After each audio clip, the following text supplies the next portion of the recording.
Morning at the Window, Part 5. While we were away, we visited the Churchill War Museum, the Underground Bunker. And it occurred to me while we were there that this poem, Morning at the Window, with the line, "They are rattling breakfast plates in basement kitchens," that one of the meaning of the basement idea could relate to these sort of underground bunkers, this one having actually been a basement that was converted. So it's in the new public offices basement. I think the fact that it was the new public offices may be relevant. And it's also in Horse Guards Road. And on the Wikipedia website, it references a book that I currently don't have access to, but it mentions descending staircase 15, entering near Churchill's kitchen. So I thought basement kitchens, that bit could be relevant.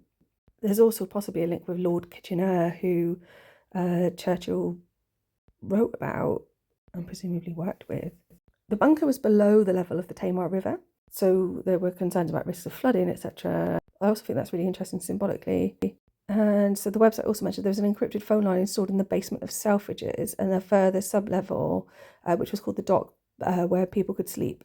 And it said this: "The ventilation system rattled through the night. Mice were common. Occupants had to stoop due to low ceilings, and there were no flushing toilets, only chemical ones."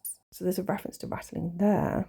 I also found that there was another one called the Paddock, which was the code word for an alternative cabinet war room bunker, which was under 109 Brook Road, Dollis Hill, northwest London, under a corner of the Post Office Research Station site.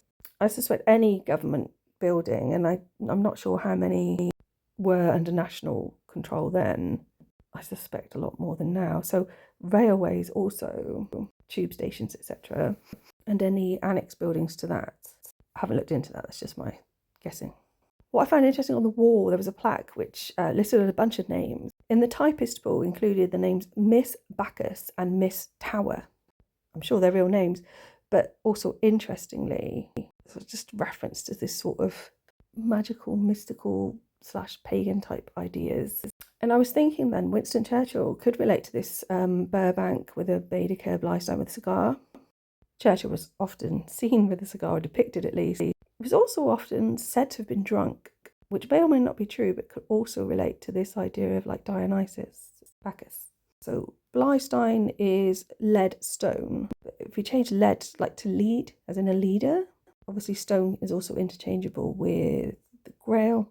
So his name, Winstone, you've got Wun, reference to be again in Egyptian hieroglyphs, and his surname Churchill, like a mountain. He was also a keen writer and artist, and like me, hated unnecessary noise.